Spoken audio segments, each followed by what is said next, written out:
boa noite e seja bem-vindo ao debate político. Este que é o espaço criado para os moçambicanos participarem na vida política do país. Permita-me saudar a si, que acompanha-nos a partir do Facebook, do YouTube e sem deixar claro quem vê-nos a partir da TV Cabo na posição 353 e também da TMT na posição 17. Muitíssimo boa noite. Para já vamos à apresentação do nosso painel do dia. Camilo da Silva, muitíssimo boa noite. Seja bem-vindo ao debate político. Muito boa noite, caros telespectadores que nos acompanham em diversos canais televisivos, pontos, né? Digamos, plataformas, porque o canal é só um, não é? Exato. Então, em várias plataformas que esta televisão está. Boa noite, caros colegas de painel, caro Miguel, Custódio Miguel, muito boa noite. Não sei se vamos aos pontos prévios. Vamos avançar. Vamos avançar. Olha, o primeiro ponto prévio que eu trago é se calhar a questão que vai ao debate no Parlamento esta semana, que é a questão a questão das eleições distritais, que vai a proposta de adiamento das eleições distritais. Nós já tínhamos falado em algum momento aqui no programa, não neste, mas nos outros passados, a questão das eleições distritais. Temos que cumprir com aquilo que é a lei-mãe, mas, no entanto, temos que olhar os prós e os contras. E já tínhamos debatido exaustivamente nesse sentido. As eleições distritais são bem-vindas porque neste processo de descentralização é muito bom entregar o poder local, mas, no entanto, temos que olhar para aquilo que já temos consolidado em tanto como descentralização. Se efetivamente estamos consolidados para poder partir para outra etapa. Então, acho que é esta reflexão que o Parlamento vai fazer, neste sentido de olhar para aquilo que já conquistamos em tanto como descentralização, se estamos consolidados ou não. Em minha opinião pessoal, acho que não estamos consolidados, precisamos de consolidar ainda mais porque mesmo a nível das autarquias temos problemas gravíssimos, ainda não existem, áreas em que já deviam estar sob domínio do município, ainda não estão.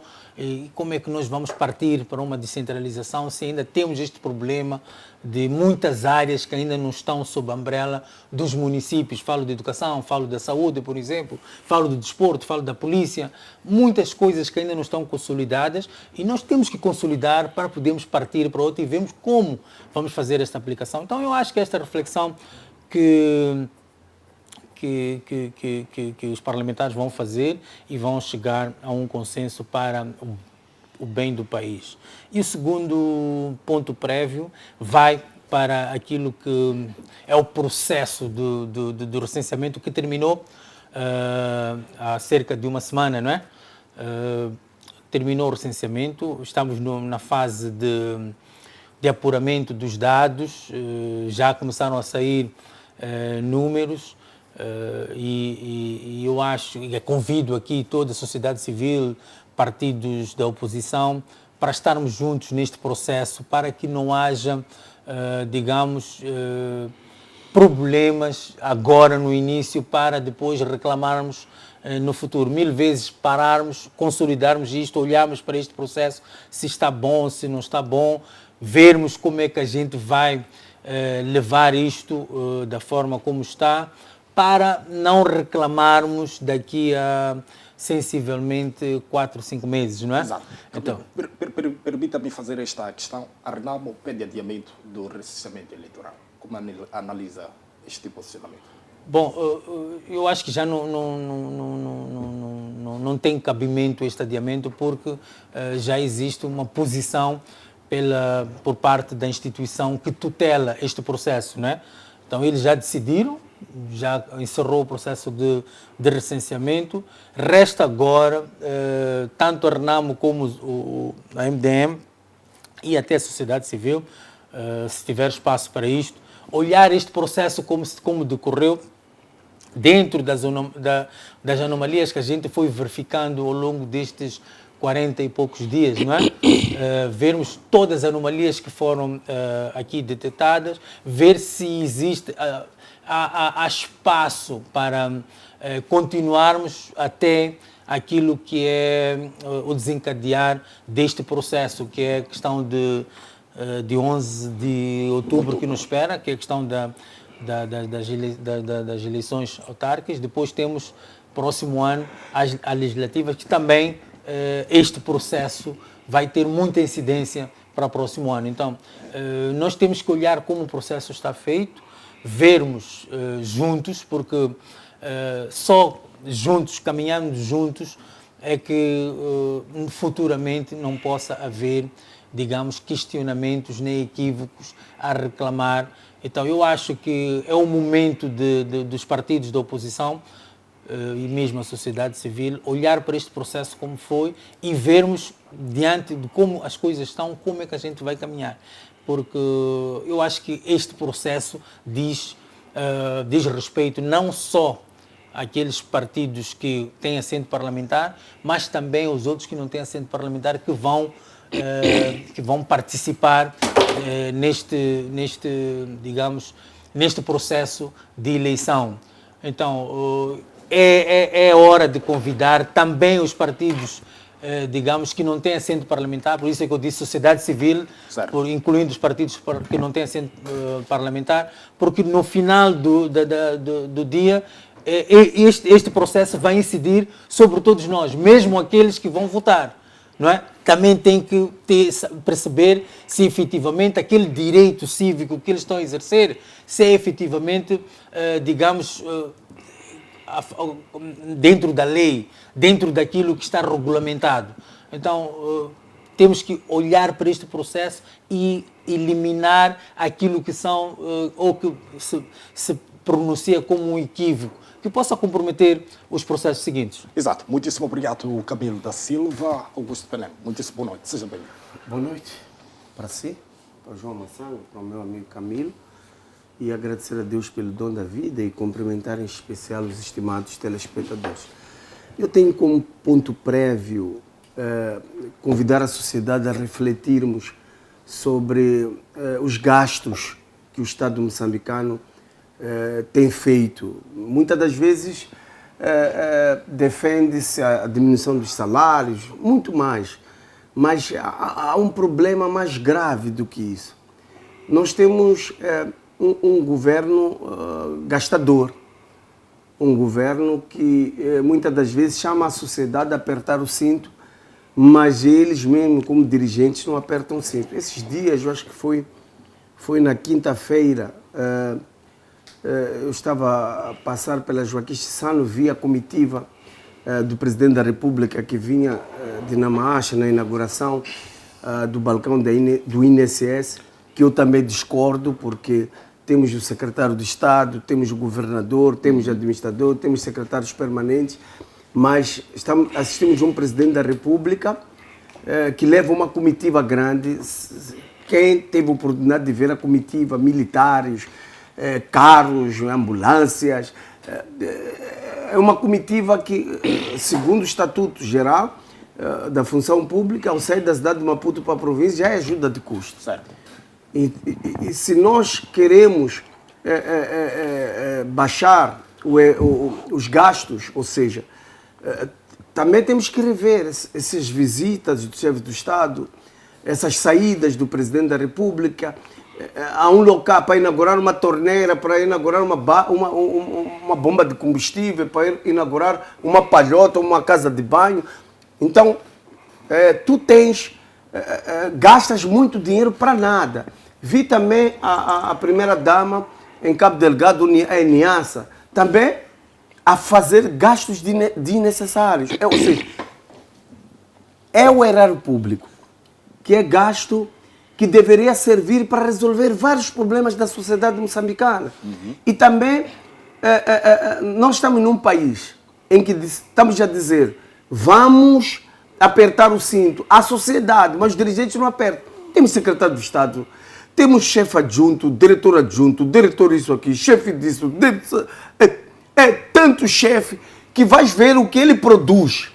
Quais são as soluções que traz? É zero. Então, eu acho que nós temos que repensar a política da função pública e começar a rever esses chefes que muitas das vezes são colocados para acomodação, porque fez bem a campanha, porque o Camilo veio aqui, falou bonito, defendeu bem o Partido Frelimo. Então, como prêmio, vamos lhe colocar como chefe dessa repartição, desse departamento, como vários outros, como assistimos os Arsênio Henriques, os Egídio Vaz, o meu amigo, o que é vice-reitor do Unisave, se não me falha a memória, são pessoas que estão ali por causa da política, não para trazer soluções. Você hoje vai à função pública, chega lá, trata um documento que deve sair em 30 minutos, vai acabar 2 dias, porque o chefe não está, foi fazer campanha, porque o chefe foi na reunião do partido. Então, nós temos que reavaliar, porque são essas coisas que, em algum momento, arrastam o dinheiro que deveria servir para reabilitar uma estrada nacional, deveriam servir para comprar um paracetamol, para resolver uma água. Hoje temos hospitais que cortaram água, temos administrações que não têm água. Mas por quê? Porque o dinheiro que deveria servir para resolver esses problemas é dado a amigos, família, cunhados, primos, amantes. Então, eu acho que em algum momento, como Estado, como nação, temos que assentar os pés, apostar na produção, uma indústria de produção. O país tem que produzir. É como na nossa casa. Tu tens o orçamento tu gastas 10 mil meticais, ou seja, tens 10 mil meticais e você gasta 15. Não pode. Então, alguma coisa aqui não está bem. O que está acontecendo é que o Estado gasta mais daquilo que produz. O salário é 10, mas os gastos que tem em casa é 50. É o que o Estado está a fazer. E isso é mau. O pior ainda, o pior de tudo, é que quem nos dá dinheiro, quem a gente vai pedir apoio, não anda de Mercedes de luxo, não anda de Land Cruiser de luxo. Nós que somos paupérrimos, achamos que para ter dignidade, o ministro ter dignidade é andar de um carro de 12 milhões. Um presidente da República, para ter dignidade, tem que andar com um Mercedes de 20 milhões. Isso não é dignidade, o povo a sofrer. As pessoas sem água potável, o povo a passar fome. Então, eu acho que em algum momento nós temos que reavaliar a nossa política. Sabe, moderador, alguém dizia para mim, Custódio, dizia assim, não sei, o João Massango, o meu amigo Camilo, se vai concordar comigo, dizia assim, Portugal vende pastéis de nata. Portugal vende pastéis de nata. Mas ainda empresta Moçambique dinheiro, um país que produz ouro, tem diamante, tem carvão, tem gás,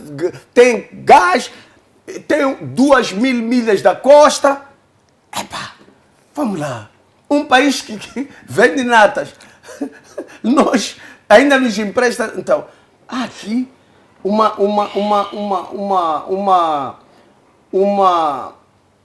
uma roda ou uns dirigentes incompetentes estão a dirigir o país, por isso estamos a descer à falência. Então, exato, eu acho que temos que pensar e recomeçar o país. É nosso, esse país é nosso.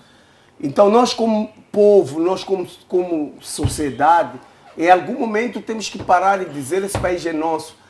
Qual é a nossa responsabilidade para mudar? Certo. E porque em um dia, em 62, Aldenamo, Namo e Mano uniram-se e libertaram o país em 75. Eu acho que agora nós também, jovens, os mais velhos, temos que nos unir e dizer vamos mudar, temos que aceitar as mudanças, não podemos negar que é tempo de mudar isto. Obrigado, Pelebe. Para já vamos ouvir os pontos prévios do Massango. Boa noite, seja bem-vindo. Muito obrigado. Eu quero cumprimentar a si, Custódio, cumprimentar os meus colegas do painel e cumprimentar a todos os telespectadores da FTV nesta noite dominical. Dizer a todos bom domingo para vocês. Olha, O meu ponto prévio tem exatamente a ver com a efeméride que passou no dia 8 de junho, Certo. que é Dia Mundial dos Oceanos. Eu trouxe este ponto prévio para uma questão de reflexão. Moçambique é um país que tem mar. Moçambique é um país que tem os recursos marinhos. Moçambique é um país que tem esta sorte, diferentemente das outras nações. E quando fala-se dos oceanos, nós também estamos lá, estamos abrangidos, não é? E isso deve, de facto, servir para qualquer cidadão nacional em termos de ganhos. Nós, como moçambicano, um país com mar, o que é que o mar nos beneficia? Das informações que eu tenho acolhido lá fora, qualquer país que tem mar, esse país é rico. Mas nós temos mar e nunca comemos o peixe do nosso mar. Nós temos mar, nós nunca comemos a lagosta do nosso mar. Nós temos o mar, nunca comemos o peixe limpo do nosso mar. Se nós comemos o peixe em Moçambique, o famoso carapau, este carapau vem de Angola, não é do Índico, é do Oceano Atlântico. E eu queria trazer este ponto prévio para uma questão de reflexão. Por quê? Porque no nosso país, nos últimos tempos, vivemos momentos atípicos da invasão da nossa zona de proteção marítima pelos piratas do mar. Primeiro, é Moçambique com mar, mas assolado pelo terrorismo, piratas de mar que usam o nosso mar. Segundo, são, digamos, os piratas do mar que invadem a nossa costa, vão pescando, vão tirando os nossos recursos. Um relatório que foi produzido no ano antepassado pelo Ministério das Pescas dizia que Moçambique, em termos de ganhos do pescado nacional, nós iríamos meter nos nossos cofres cerca de 260 milhões de dólares ano. É a razão pela qual que se criou o projeto de criação da Proíndico, dos hematuns, mas falo especificamente do hematum, que tinha como objetivo fundamental a pesca do atum. Certo. Não é para exatamente colocar o equilíbrio da balança econômica nacional. Quando nós falamos do mar, falamos de um país que contém recursos marinhos a todos os níveis, mas esses recursos marinhos não coloca para o nosso país, digamos, aquilo que seriam os ganhos. Um país com mar, em primeiro lugar, para além de ter os recursos marinhos a todos os níveis, também é potencial no turismo. Nós devemos refletir como país o que é que nós ganhamos, quais são os ganhos que nós temos que ter no turismo. Nós temos que refletir como país o que é que nós ganhamos no mar, não é? Nos recursos marinhos que nós temos. O que tem acontecido nos últimos tempos, as Nações Unidas veio, digamos, reclamar o nível do abate de alguns recursos marinhos. Estou a falar do gongo, estou a falar do tubarão branco, estou a falar de outras espécies marinhas. Então, Moçambique precisa de tirar o maior dividendo. Há bem pouco tempo, nós acompanhamos também na província de Inhambane uma grande conferência que foi mobilizado, que todo mundo esteve em Moçambique, ali em Vilanculo, olhando exatamente estas potencialidades que o mar tem. Então, eu quero trazer a reflexão sobre os mares, sobre os oceanos, num país como o nosso. O que é que nós temos que tirar como ganho?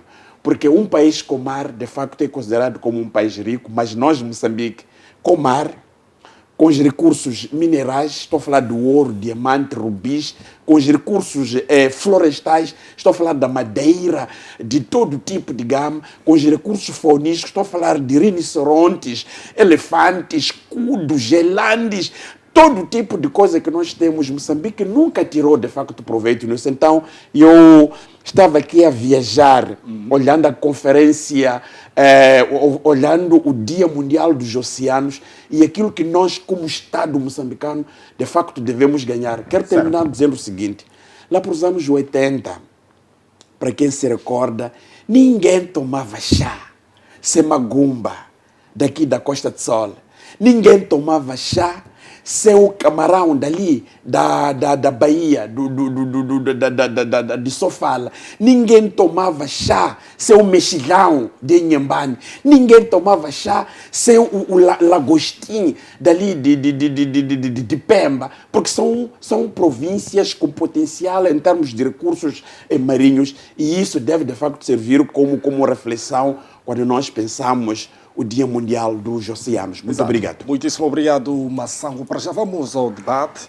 E o nosso primeiro tema desta noite dá conta que na última quarta-feira, 7 de junho, a Associação dos Médicos emitiu um sinal de alerta ao anunciar que as rondas de negociação com o Ministério da Saúde não estão a produzir efeitos desejados. Camilo, tivemos a partir de 1 de junho a greve dos enfermeiros e no último domingo houve a negociação com o Ministério da Saúde para paralisar ou suspender esta greve por 15 dias. E agora temos os médicos também a reivindicarem ou, por outra, a dizerem que poderão iniciar uma greve urgentemente devido a algumas situações que o governo não está a cumprir. Como é que olha para estas situações? Será que o Ministério da Saúde não está aqui à altura de resolver os problemas das classes? Bom, isso já era de esperar, não só na questão da saúde, mas isso, a questão de quando a gente cede, acaba por abrir precedentes e isso vai ter o efeito dominó em todas as classes que se acharem injustiçadas. Exato. E o governo vai ter, digamos, um trabalho muito grande para poder descalçar esta bota. Agora, os médicos foram os primeiros a fazer a sua reivindicação, não é? Quando da questão da tabela salarial única, se não me engano... Há 6 meses. Pronto, no ano passado, finais do ano passado. E foram tratados. Não sei até que ponto é que foram, digamos, resolvidas as questões que estavam a ser reivindicadas pela classe médica, mas ela simplesmente, depois do governo sentar-se com eles, acabaram por estar na passividade, no silêncio. Hoje que os técnicos de saúde vieram com uma força muito grande e até com digamos, mais do que uma organização deles, não é? A enfrentar o governo no que diz respeito àquilo que eles já acham que foi o trabalho que tiveram e as dificuldades que têm no exercício das suas funções e também na questão salarial, digamos, encostaram o governo aos arames, não é? Era de esperar que houvesse este digamos, sururu na classe médica. Eu acho que não é correto a classe médica estar a aproveitar-se, digamos, desta fase em que o governo acaba também por sentar com a classe dos técnicos de saúde, tanto mais que eles interromperam a greve, para poder sentar outra vez com o governo e ver dentro daquilo que são, digamos, as condições que o governo tem para poder satisfazer as necessidades e as dificuldades que esta classe tem. Certo. Se hoje, enquanto o governo está a enfrentar ou digamos, a tentar solucionar um problema grave do país, não é? Que é esta questão da classe dos técnicos de saúde, é encostada à parede com a classe médica depois de ter sentado com eles e tentado, acredito que se houve este silêncio de qualquer coisa com um pouquinho mais de 6 meses, é porque, de alguma forma, o governo satisfez aquilo que eram as preocupações da classe médica. Não estou a perceber porque que agora, numa fase em que, digamos, que esteja bem claro, eu não estou a dizer que as reivindicações dos médicos não é, digamos, não é justa, Não é isso que estou a dizer. Eu estou aqui a falar do aproveitamento desta classe, não é? Porque os enfermeiros acabaram por deixar, durante 4 dias, se não me engano, toda a responsabilidade das instituições de saúde pública nas mãos desta classe médica. Então, quando estes voltam para os seus postos, depois de haver uma trégua, em tanto como negociação para aquilo que são as suas reivindicações, vem a classe médica, também o governo vai ficar sufocado. Daqui a pouco não vamos ter nem médicos, nem enfermeiros nas instituições públicas, se formos por este caminho. E depois há de vir a classe dos magistrados, há de vir a classe dos... etc. Vai ser um efeito dominó em que, de repente, nas instituições públicas não vamos ter ninguém. Então, o que eu acho é que, por exemplo, nesta questão da saúde, pelo que eu percebi, já houve digamos, alguma paz na questão da classe médica, e agora o governo está a tentar criar uma paz também na classe dos técnicos de saúde. Devia haver uma trégua, porque com este andar nós vamos ter problemas graves na função pública e nas instituições públicas. Eu acho que não pode ser assim. Vamos deixar o governo trabalhar, e as pessoas têm que se contentar com aquilo que já está resolvido, porque as coisas também não se resolvem de uma vez. Vamos resolver aquilo que digamos que é a questão mais gritante, não é? De qualquer classe que possa estar a querer reivindicar o que quer que seja, e depois vem as outras subsequentes. Então, portanto, na sua opinião, os médicos querem aproveitar-se deste momento? Só posso pensar assim, porque enquanto os médicos tiveram a fazer a sua reivindicação, os técnicos de saúde não se aproveitaram trabalharam. Exato. Não é? Os médicos já tinham anunciado a sua greve antes, etc, etc. Não houve nenhuma, digamos, a classe dos enfermeiros não encostou o governo na parede. Esperou que o governo tentasse resolver de alguma forma, não sei, porque é tal coisa. É que essas classes todas reivindicam, a gente sabe o que estão a reivindicar, mas quando as coisas são resolvidas não nos dizem o que foi resolvido e o que ficou por resolver. Então, para nós, achamos que se calhar todo mundo vai pensar que o governo se calhar negligenciou de alguma forma. E qual deve ser o posicionamento do governo neste exato momento? Eu acho que tem que haver, da mesma forma que aparece a ordem dos médicos, por exemplo, a dizer ou a anunciar uma greve ou a tentar anunciar algumas reivindicações, quando sentam-se na cadeira e resolvem algumas coisas, essa mesma ordem deve aparecer e dizer que, olha, diante daquilo que são as nossas reivindicações, nós chegamos ao acordo com o governo, isto e aquilo, está tudo resolvido. Mas eles não fazem isso. Foram resolvidos os problemas, ou se calhar parte dos problemas, mas não vêm dizer como vieram dizer que iam anunciar greve. O mesmo, um silêncio total. O mesmo que aconteceu, por exemplo, com a classe dos técnicos de saúde. Ok, fizeram aqueles 4 dias de greve, mas quando decidiram levantar a greve por esses 15 dias, não é? Não vieram dizer por que levantaram a greve por 15 dias. Vamos levantar a greve, vamos dar mais 15 dias, quer dizer, ok, vamos dar mais 15 dias, estão a trabalhar, o que o governo disse, porque nós é que sofremos, o povo, e achamos que também merecemos alguma satisfação, em tanto como resposta daquilo que, para podermos também ajudar, porque o governo também tem que perceber que a força do povo é muito grande, porque quem sofre no final da história é o povo, é aquele que vai às instituições públicas, é aquele que vai aos hospitais.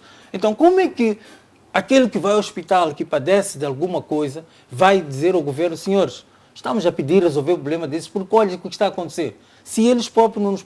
Quer dizer, quando existe alguma luz no fundo do túnel, ou uma resolução, não vem a dar satisfação. Mas é por este caminho que eu estou a tentar dizer que a comunicação é muito importante.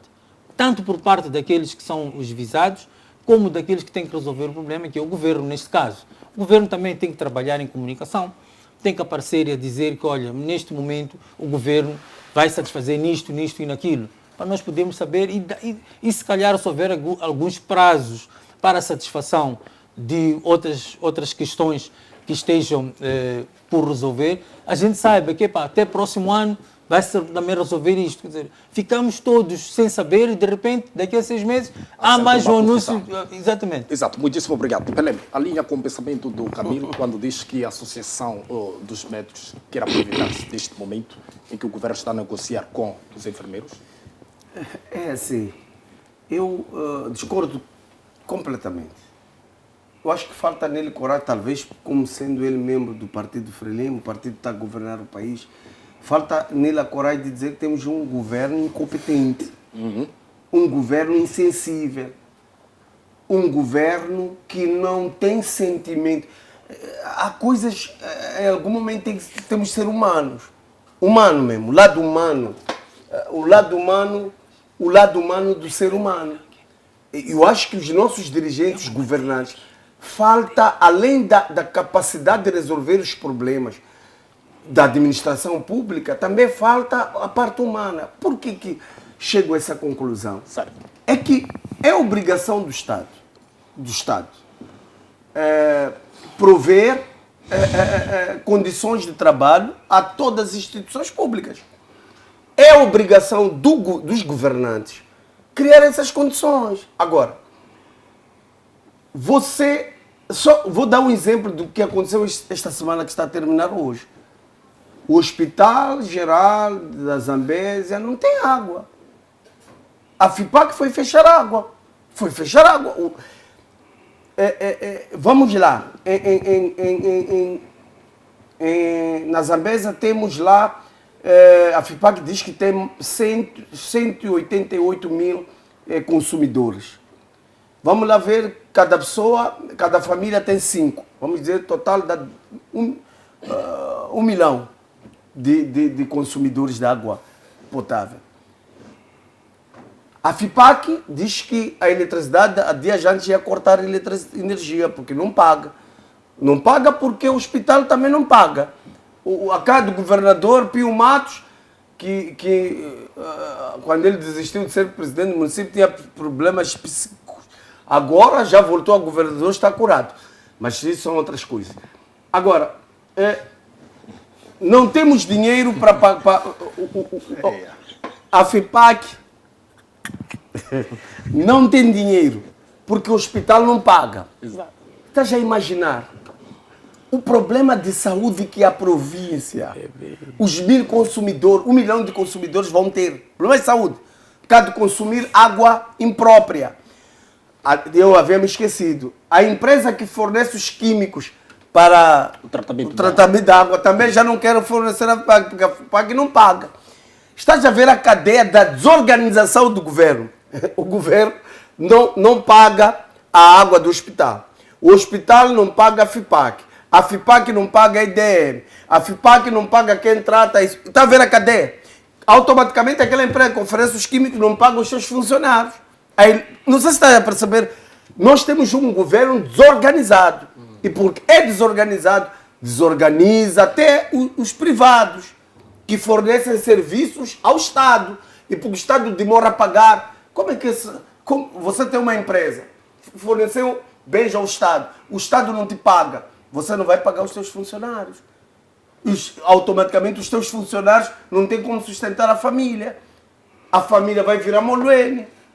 Então, a desorganização do Estado, por isso que eu falei que o Camilo faltou-lhe coragem para dizer que nós temos um governo incompetente.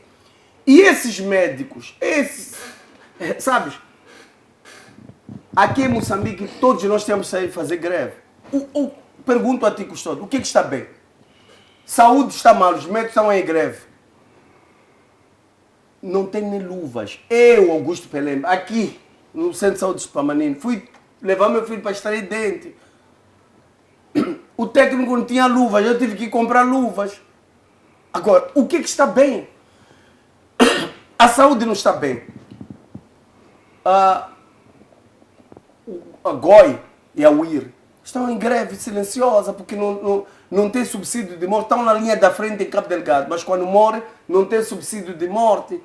Ganham quanto? 13 mil meticais. Na linha estão a se bater duro. E quando há manifestações quem chama?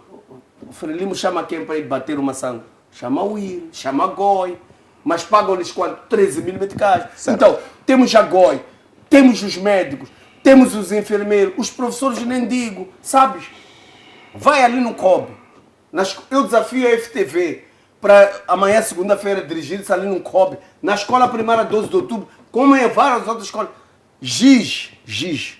O professor tem que comprar sozinho. Giz. As casas de banho não têm água, não funciona há 3, 4 semanas. Exato. Então, Pelem, estamos no ano eleitoral. Se o MDM vencer as eleições, está em altura de resolver essa desorganização que tanto o Pelembe tem trazido aqui? sabes, nós como MDM já provamos em Sofala, na Beira, em Quilimane, em Gurui, em Nampula, como gerir a coisa pública.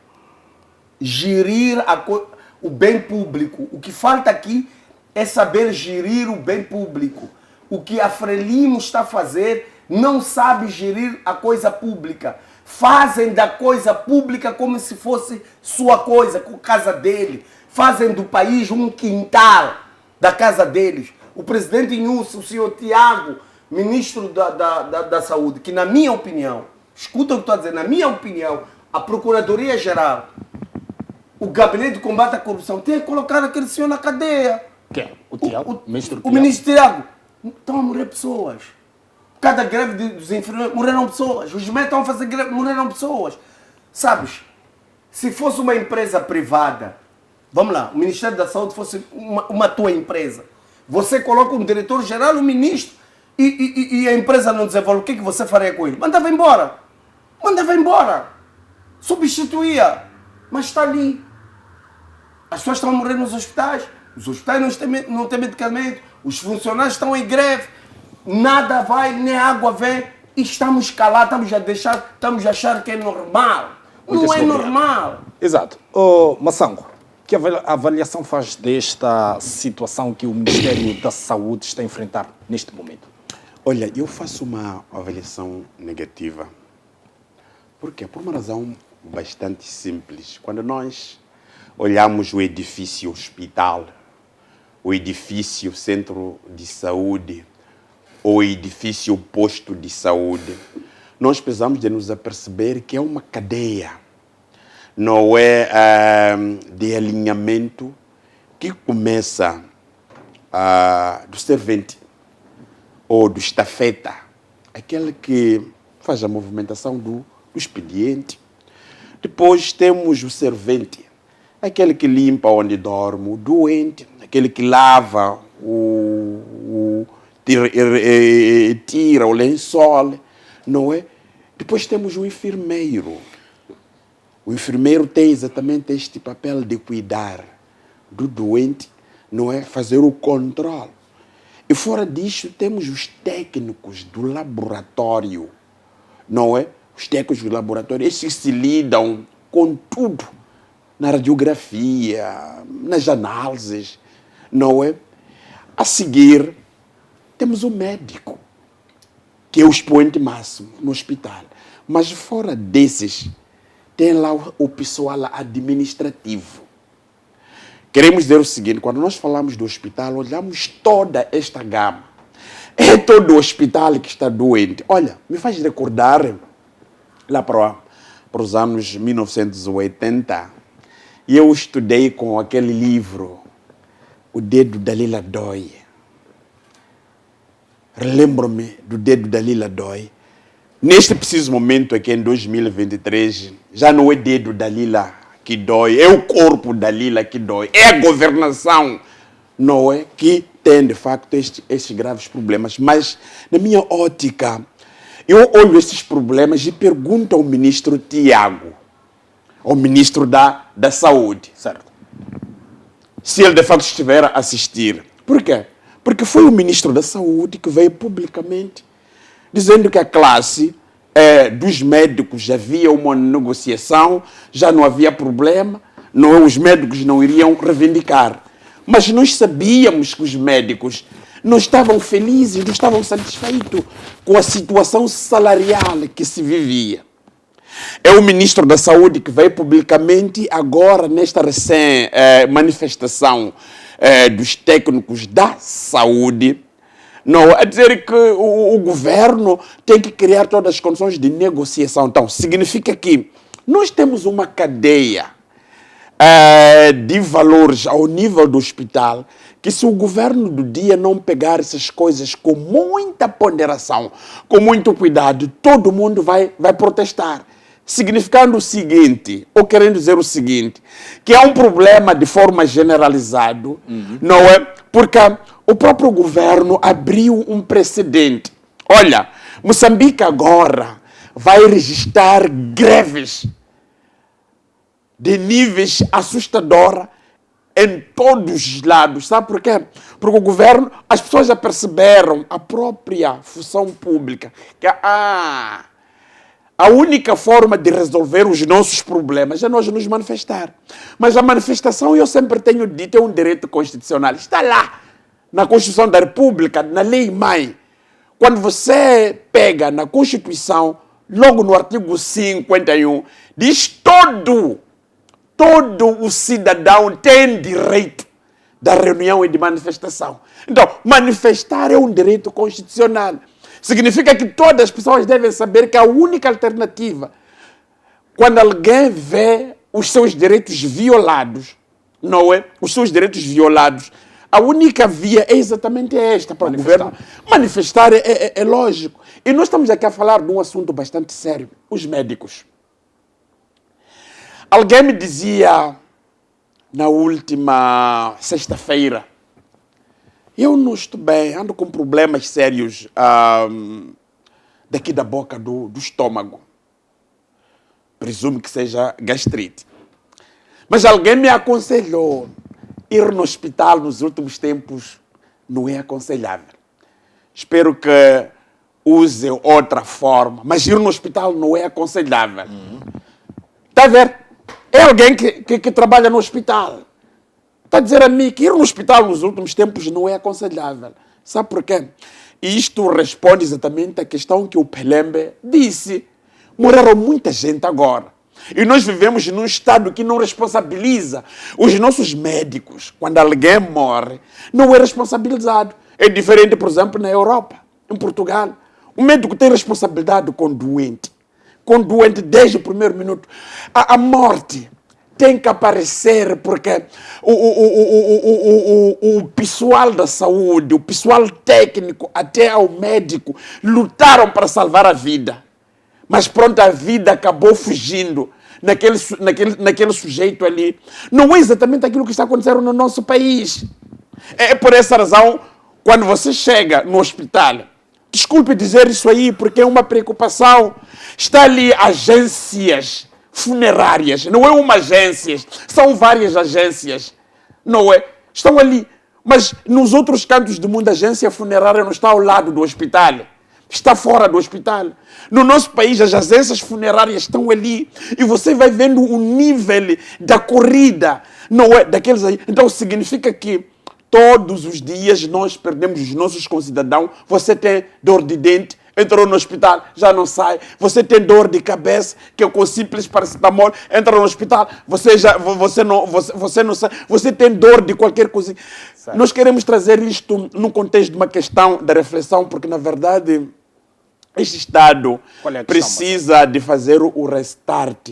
Exato. Quando nós falamos da saúde, e a própria saúde define o slogan de que o nosso maior valor é a vida. Então, significa que é a vida que deve ser valorizada. Nós, os ecologistas, nos nossos estatutos, no artigo 8, defendemos a dignidade humana, a vida.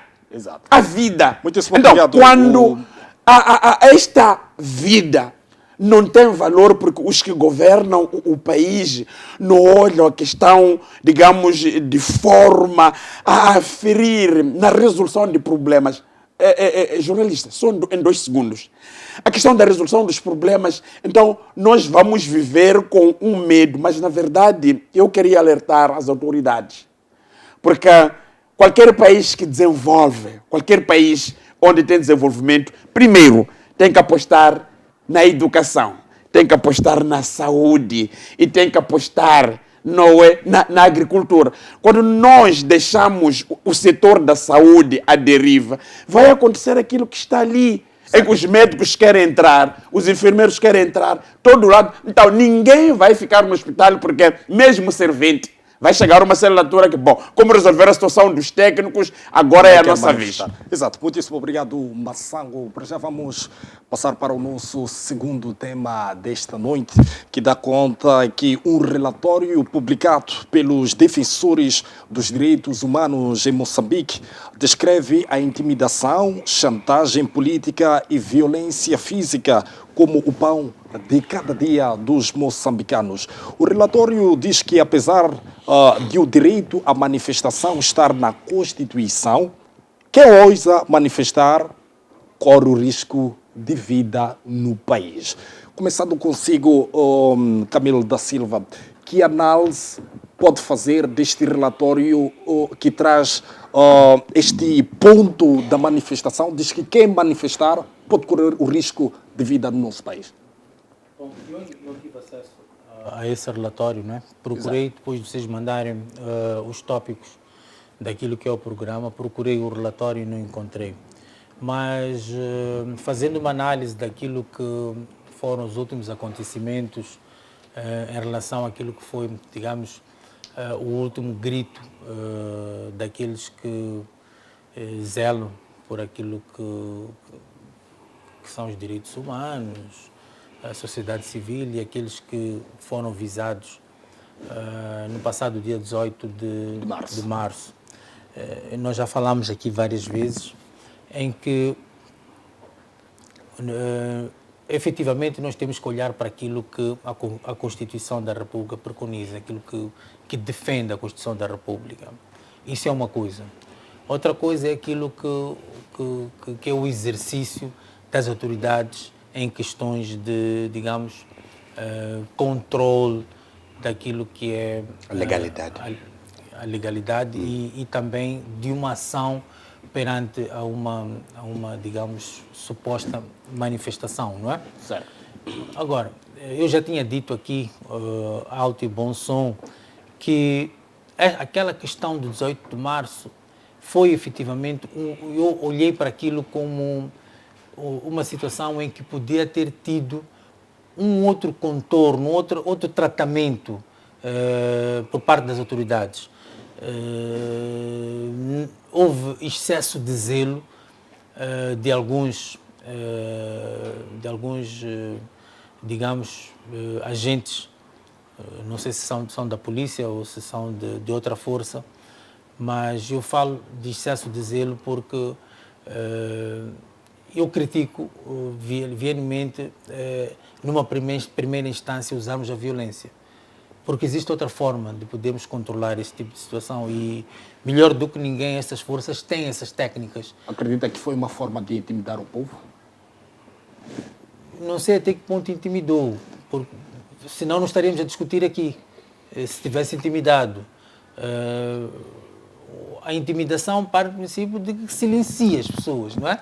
Exato. As pessoas não tomam outros contornos, outras formas de se manifestarem. A questão do 18 de março resultou, digamos, por causa desse excesso de zelo, uma euforia, não digo, se calhar não esteja mensurável, mas pelo menos aqueles que se fazem ou têm acesso à informação e às redes sociais, à comunicação, digamos, às redes sociais, fazem uso das redes sociais no sentido de reivindicar isto que são os seus direitos, ou que estejam protegidos pela Constituição da República e por aquilo, e principalmente aqueles que sofreram na pele aqueles acontecimentos, aquela intervenção da polícia no 18 de março. Exato. Então, se fosse uma questão de silenciar, se fosse amedrontar, não estaríamos a ter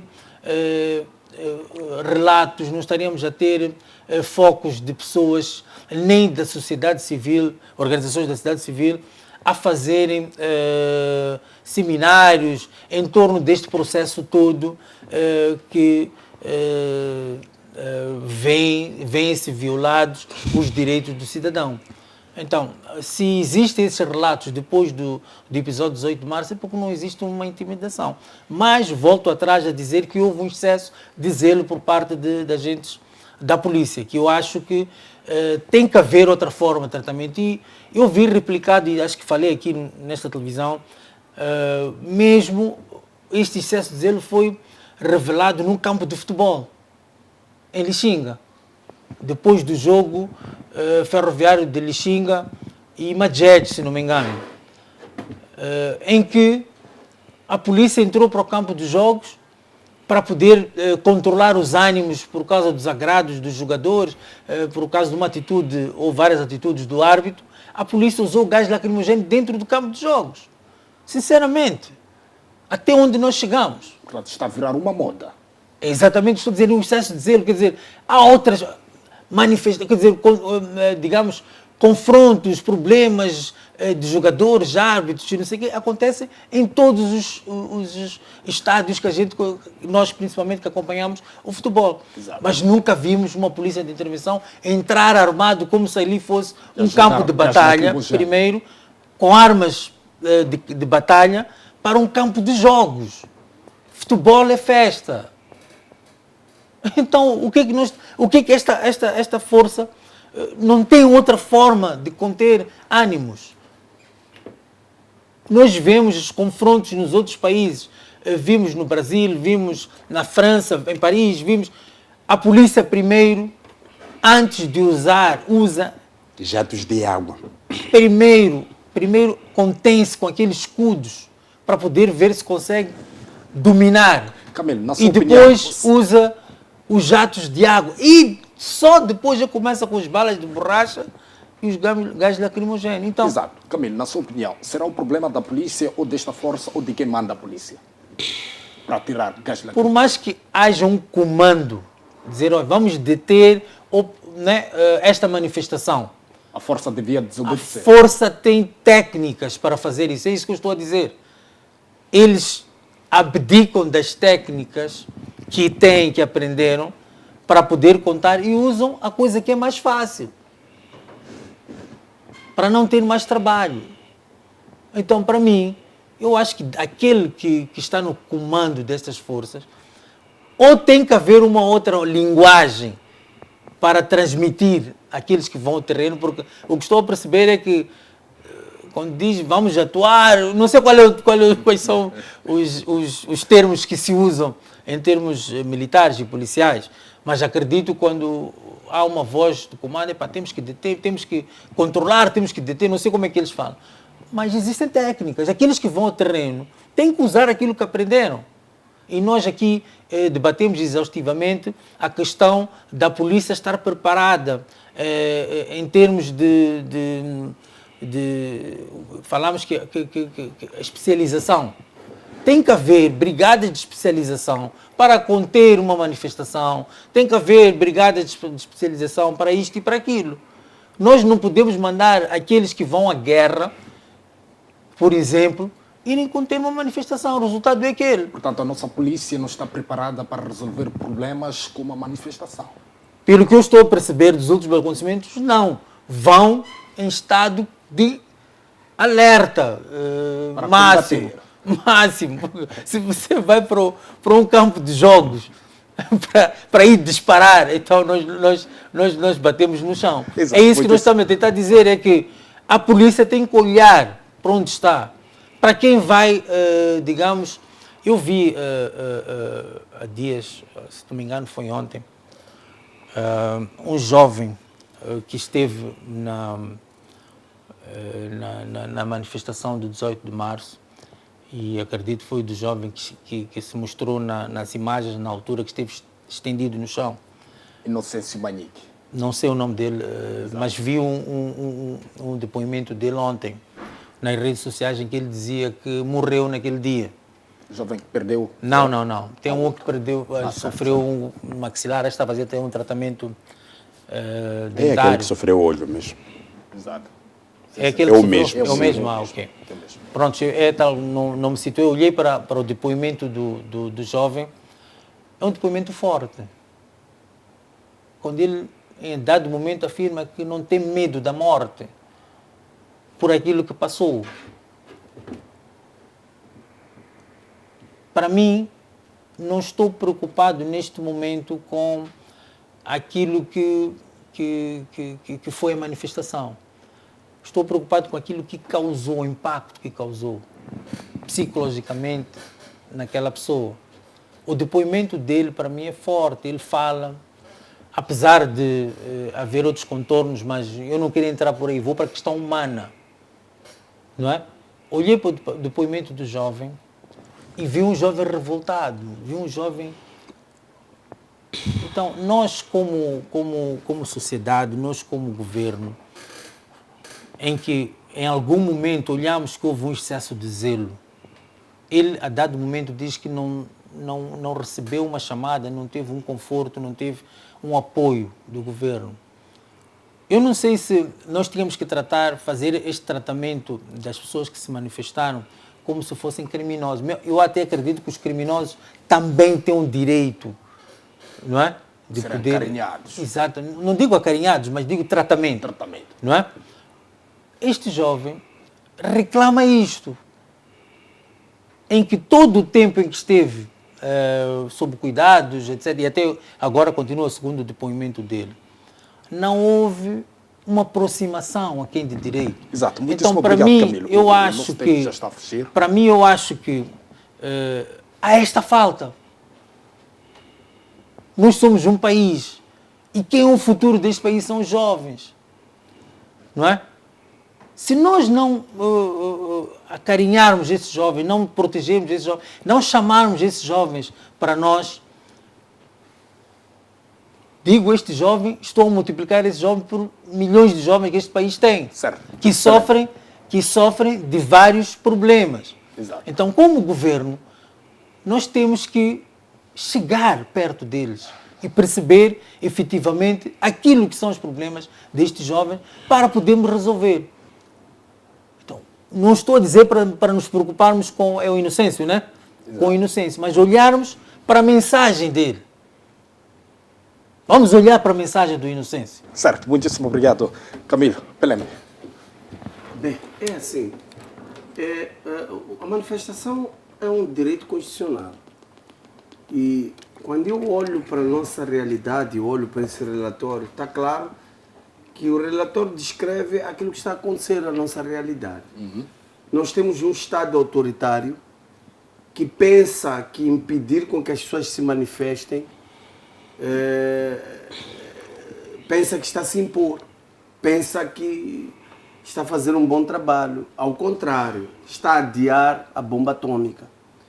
Porque quando tu impedes a pessoa de se manifestar pacificamente, de expor os seus problemas, e você ter a sensatez ou a sensibilidade de aproveitar a abertura ou a vontade que a pessoa tem de abrir o coração e te dizer a sua dor, o seu pensamento, e você ofusca isso, você fecha esse espaço, o que vai acontecer é o que aconteceu há anos atrás, acho que foi dia 1 e 2 de setembro ou de outubro, não me lembro, em que houve uma vandalização geral.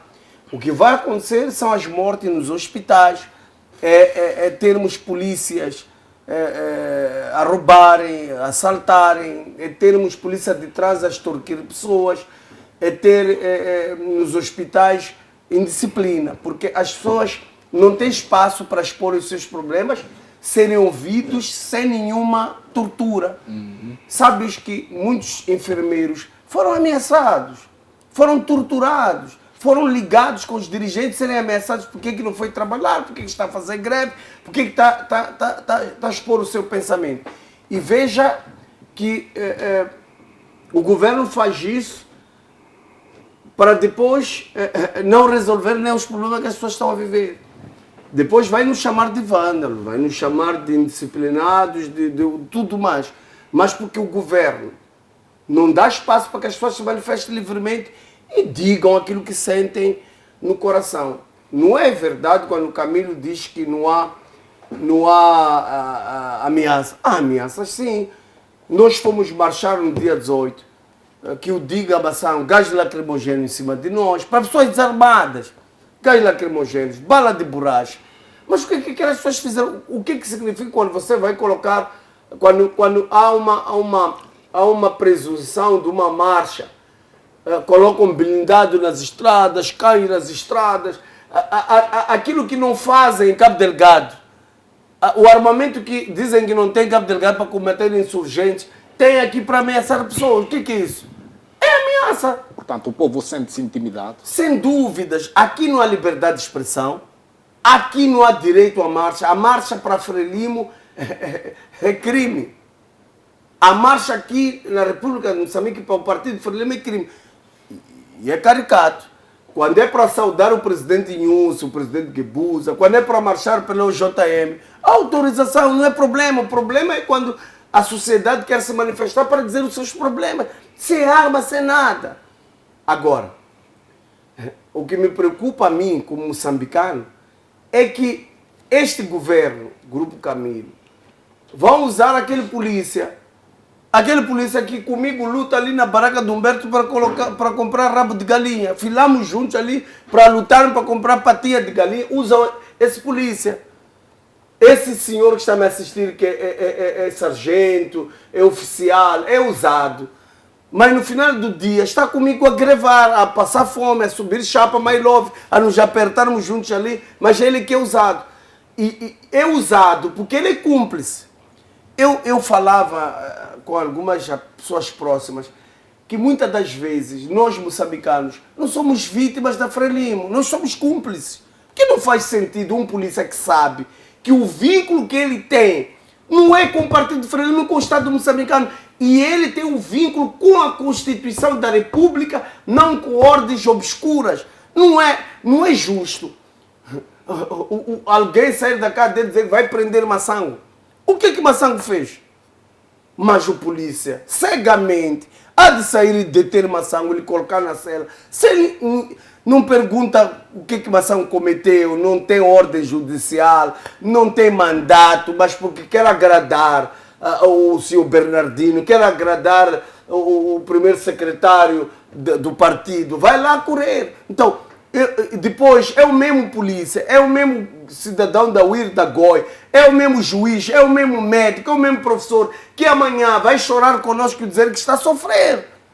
Então, muitas das vezes, esses senhores não são vítimas, são cúmplices. Nós, como sociedade, somos cúmplices da desgovernação da Frelimo. Exato. Porque, falando nesta manifestação de 18 de março, recordo eu que o senhor Pellembe foi intimado como alguém que incentivou sem dúvida a população para marchar. Fui detido, meu caro, fui privado de liberdade. Eu fui privado, eu não tenho arma. Fui acusado de ser, como disseram, de ser agitador e alguém quer dar golpe do Estado. Golpe do Estado dá-se com Pellembe. Um Pellembe da vida vai dar golpe do Estado. Mas como temos um governo autoritário, é por isso que faz essas coisas. Mas eu quero chamar a atenção ao presidente Inhussa, ao senhor Bernardino. Estão a adiar a bomba atômica. Os nossos filhos não vão aceitar isso. Exato. Mas eu quero terminar, sabe? 30 segundos. 30 segundos mesmo, de coração mesmo. Chamar a atenção aos funcionários públicos, a polícia, os enfermeiros. O seu vínculo não é com o partido. O seu vínculo é com o Estado moçambicano, é defender o Estado. Você está a ser cúmplice de destruir o sonho, o futuro dos moçambicanos. Hoje estamos aqui a reclamar, a defender os médicos, a lutar para que o bem-estar da população, mas amanhã você colocar nas mesas de votação os médicos, professores, polícia, para roubarem votos. Exato. Massango. É o seguinte, este assunto é bastante preocupante, mas eu entro olhando o que é que diz a Constituição. Logo nos primeiros artigos da nossa Constituição, fala de um Estado de direito e de justiça social. Estado de direito e de justiça social. A pergunta que eu faço, nós respeitamos o Estado de direito e de justiça social? Não, nós não respeitamos. Por quê? Porque existem, não é, algumas coisas que têm acontecido dentro do nosso país. Uma delas é direito à manifestação. No dia que o técnico da saúde a perceber que é direito, no dia que o polícia perceber, no dia que o médico, que o funcionário do Estado, que todo o povo moçambicano tem direito, as coisas mudam do dia para a noite. Porque tem exatamente esse direito e ninguém deve impedir. Olha, 3 episódios que eu gostava aqui de trazer.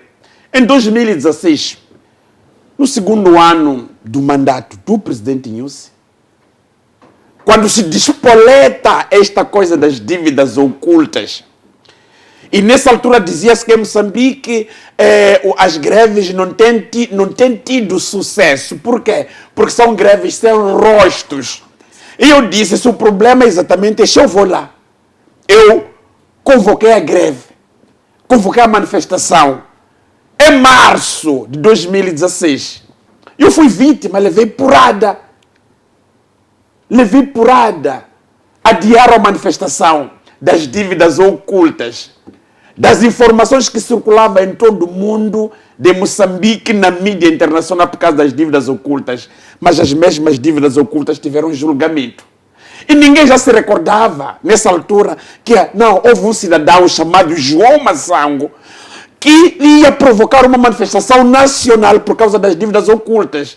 De um dinheiro que parou com a vida dos jovens, da juventude, de nós todos, criado por um determinado grupo de pessoas do partido que está a liderar este país.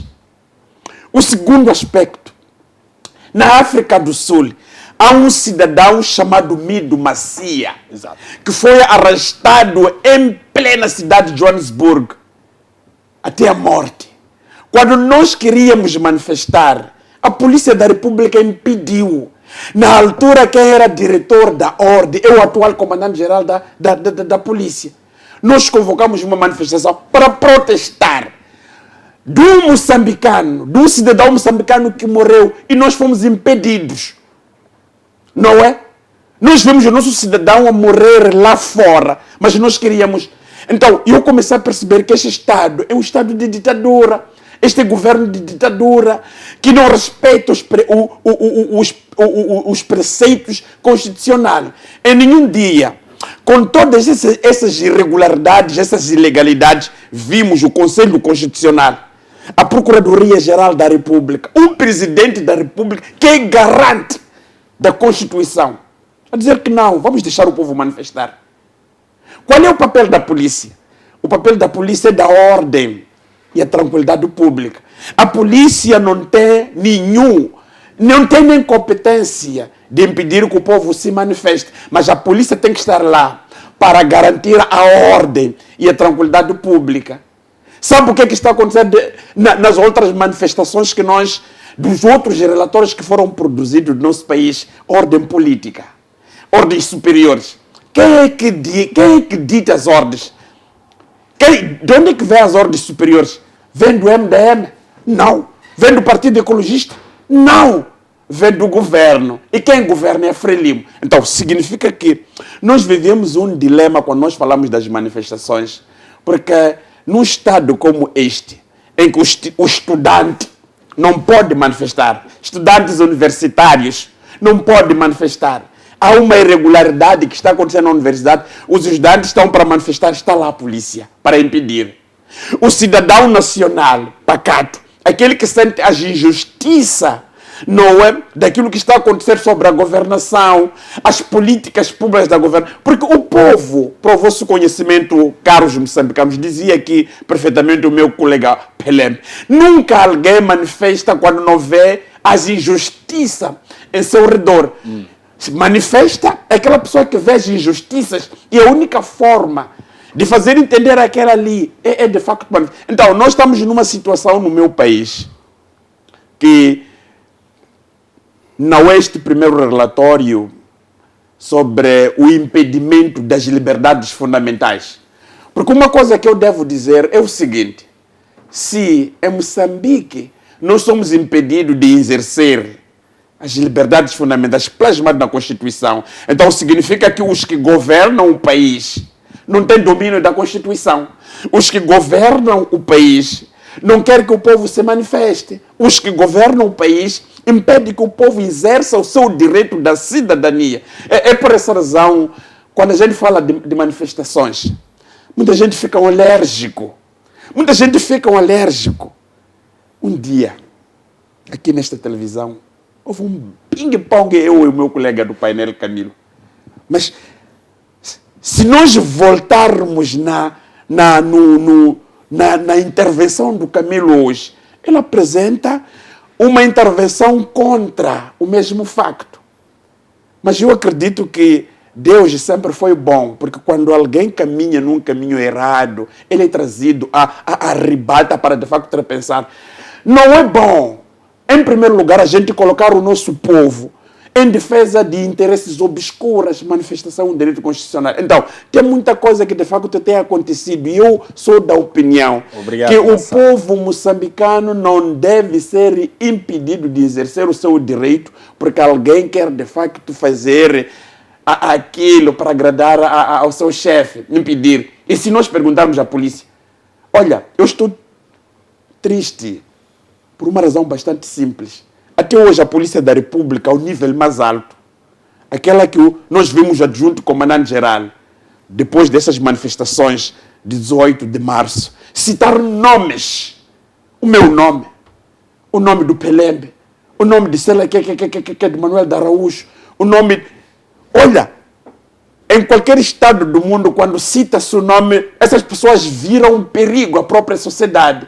Mas a polícia diz que nós éramos os agitadores da pátria. Sabe o que quer dizer agitador da pátria? Aquela pessoa que prepara o golpe do Estado para tirarmos o presidente da República. Então, exato. Tudo isto... O tempo. Sim, e entendo a questão do tempo. Não deve ser ignorado, faz parte dos direitos fundamentais. Exato. Faz parte daquilo que qualquer cidadão nacional... Porque esta Constituição, se não sabia, caro apresentador, custou sangue. 1.800.000 moçambicanos morreram neste país. Se calhar nessa altura você era jovem. 1.800.000. Nós perdemos famílias para termos esta Constituição de 2004, exato. Que foi refeito em 2018. Então, de forma geral, queremos trazer para uma questão de reflexão dos que governam, não é? Para a mudança da tática e a Polícia da República em especial, olhar a questão da deontologia profissional, não ser uma polícia política, mas uma polícia republicana. Muitíssimo obrigado, João Mação. Para já vamos ao nosso último tema desta noite e vou pedir aqui só apenas 2 minutos por cada painelista que dá conta que a vandalização e arremesso de pedras têm desfalcado os caminhos de ferro de Moçambique, o que tem contribuído no atraso nos horários de partida e chegada dos comboios de passageiros.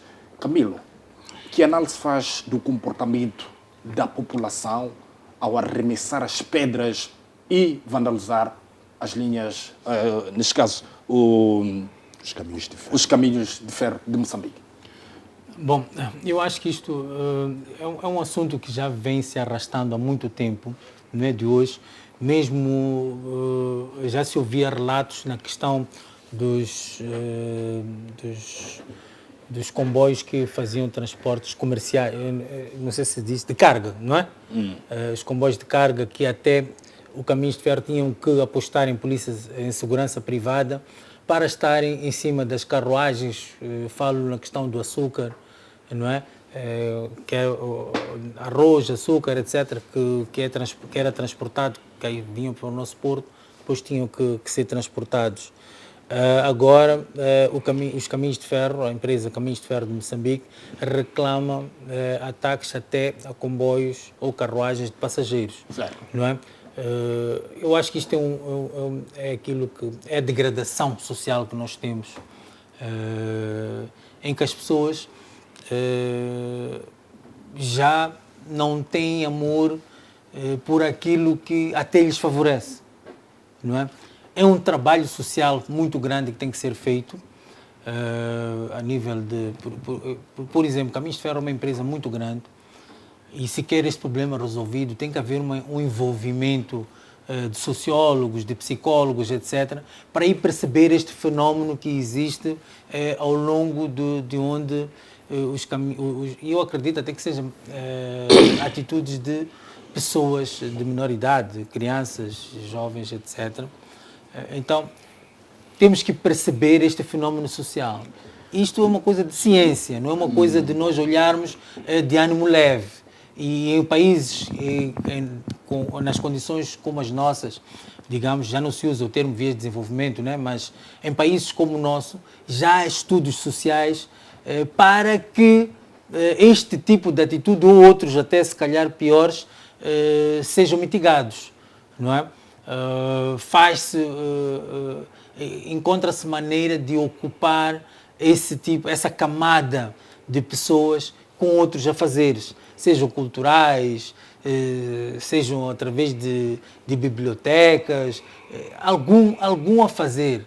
Porque o que eu noto este problema social é porque as pessoas não têm nessas localidades onde passa o comboio, por exemplo, o comboio de passageiros sai de Boane, o trajeto, eu acho que já contei esta história aqui, apesar do meu amigo Pelembe muitas das vezes pensar que eu sou uma pessoa que vive empoleirado no prédio ou tenho uma casa com vista ao mar, mas eu tenho uma residência na Matola Rio, na Musal, em que eu saía do comboio, Metrobus, para a cidade. E por onde passa o Metrobus, de onde eu apanhava, que é ali na terminal, o Metrobus já vinha de Boane, né? Mas ali onde eu apanhava, e o percurso que ele faz, desde a saída dali da Matola Rio até a cidade, nós passamos por vários bairros. E as crianças estão à volta da linha férrea. Da linha férrea, exatamente. Atiram coisas, fazem... Quer dizer, para eles aquilo... E o comboio... Quer dizer, nos outros países, eu, por exemplo, vou dar um exemplo de Portugal. Portugal, as linhas férreas estão protegidas. Digo nas zonas de habitação. Nas zonas onde tem habitações. Eles estão protegidos, seja por muro de betão ou por cercas, digamos, não sei se aquilo não é rede, mas é um metal, não sei como é que se chama aquilo, em que o comboio passa e as pessoas não têm acesso. Obrigado, Agora, nestes bairros em que nós temos, em que tu estás a passar, estás a ver as casas, até pessoas na casa de banho, porque são aquelas casas de banho de fora, né? Tu vês as pessoas ali a meterem água na casa, estás a passar de comboio, estão junto à linha férrea. Então, esse tipo de situação, não sei se isso é uma resposta a esta invasão que este transporte público faz a essas residências. Não sei, não percebo. Então, é um estudo que tem que ser feito para nós podermos encontrar uma solução para este tipo de problemas. Eu vou me exigir, em poucas palavras, esses nossos dirigentes viajam para o mundo fora, sabem o que devem. Eu acho que neste estudo não precisa, porque eles sabem o que devem fazer. Mas há uma coisa importante aqui. Tu vais à Europa, países desenvolvidos,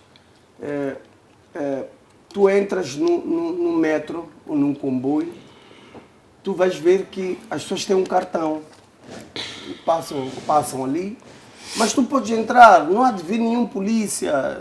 Vi isso em Portugal, algumas vezes a polícia entrava para saber se a pessoa pagou ou não, mas muitas das vezes em Paris, em outros países, ninguém entra. Mas há uma cultura, mesmo não estando ninguém a te vigiar, as pessoas passam um cartão, porque já é cultura mesmo. Então, o que eu quero dizer é que nós temos dificuldades na base.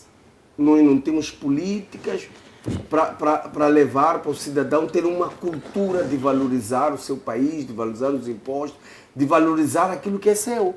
Nós não temos uma educação. Veja, um ensino primário é precário. O Estado não tem políticas desenhadas para dizer assim, desde aos 6 anos, as crianças devem conhecer os seus direitos e deveres, para que no futuro, quando você cobrar um imposto, a criança saber pagar, para quando chegar, ver isto e saber o que aquilo é isto e aquilo. Mas não temos. Nós temos uma base toda estragada e por isso que hoje estamos a ter esse futuro. Vamos reclamar aqui, se a base não foi feita. A casa está a cair porque a base não foi feita. Então, tudo isso é consequência da base. Não ensinamos o cidadão a conhecer os seus direitos e deveres. Então, estamos a reclamar o quê? Os TFMs se podem reclamar, podem até levar psicólogo nas ruas, mas quais são as políticas do governo em tudo?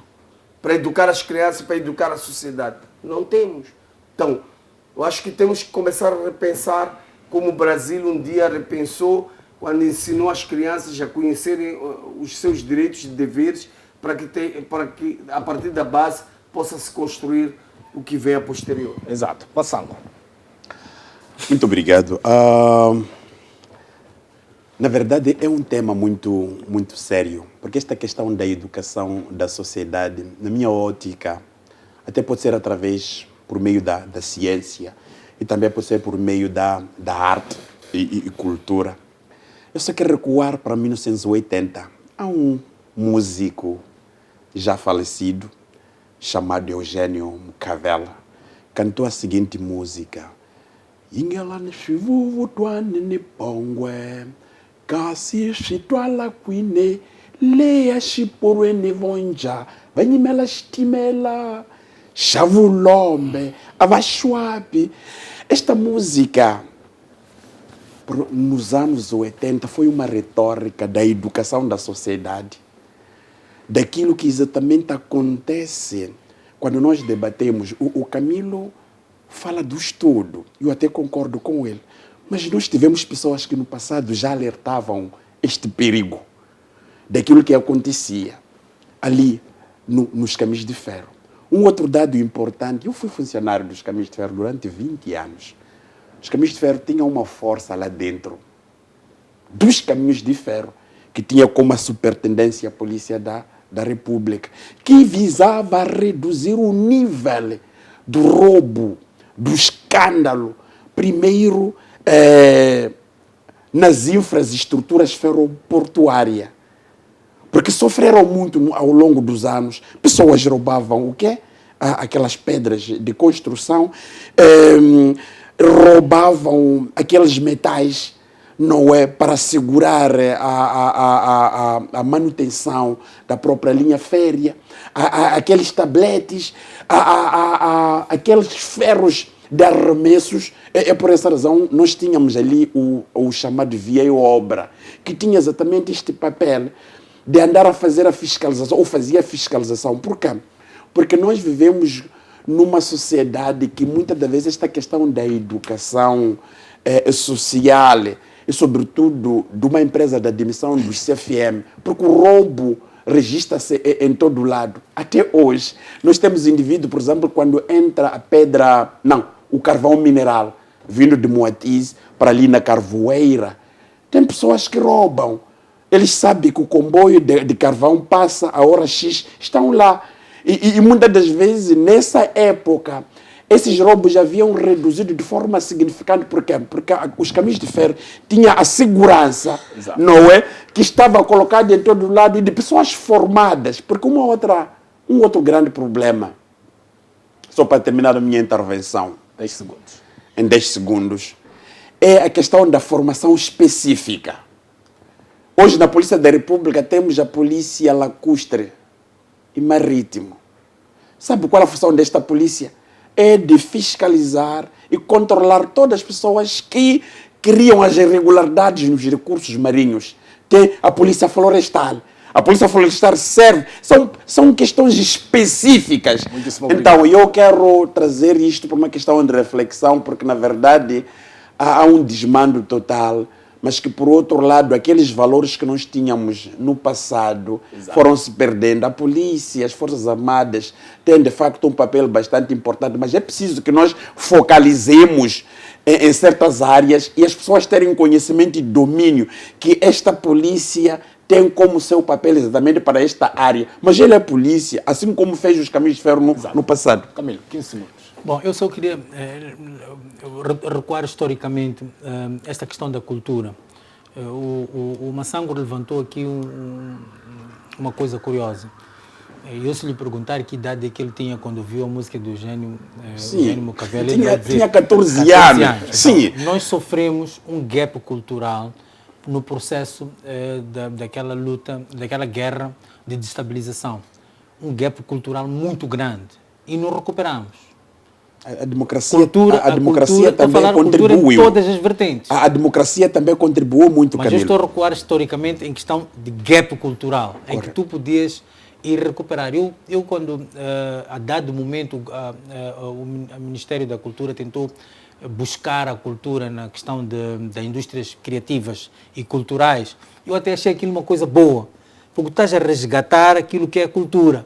E pondo as pessoas que fazem cultura a ganhar dinheiro, né? Usando aquilo como uma indústria. E estou a dizer, poxa, até que enfim é que nós vamos voltar a resgatar. É bonito, tu estás a ouvir dizer que tu escutavas o Eugênio Macavelo. O Eugênio Macavelo tinha mensagem na sua música. Como o Eugênio Macavelo, eu podia estar aqui a dizer mais 20, 30. Naquela altura que tinham mensagem. Digo músico, vou falar de escritores, vou falar de até teatro. Tinham mensagem para todos os estratos sociais. Se eu te pergunto hoje, quando tu ligas uma música de qualquer, digamos, cantor de hoje, que está, digamos, que bate, que TV. mensagem que traz? TV. Estamos a falar TV. de hoje, estamos a... Mas eu queria fechar. Isso é só em jeito de reflexão para deixarmos aqui perceber que nós Não ainda podemos programar sobre a cultura. Não, mas- Nós nunca debatemos. Eu queria. Há uma coisa que me dói profundamente quando passo daqui da Vinda Angola, onde eu cresci, bairro do aeroporto, aqui no Chavane. O Cinema Império virou uma loja de sofás, de tijoleira. O bairro do aeroporto já não tem um campo de futebol para criança. Os Gero, os Dominguês, o Pelembo Dominguês, o Gero, o homem que marcou o golo à Líbia, e vários outros, Daniel Cutano, os grandes jogadores moçambicanos, saíram daqui do aeroporto, jogavam já bola aqui no Cavalo, já não tem campos. Por isso que eu digo, não basta termos sociólogo, concordo, podemos até ter, mas o governo conhece o caminho, mas é o próprio governo que não tem políticas certas.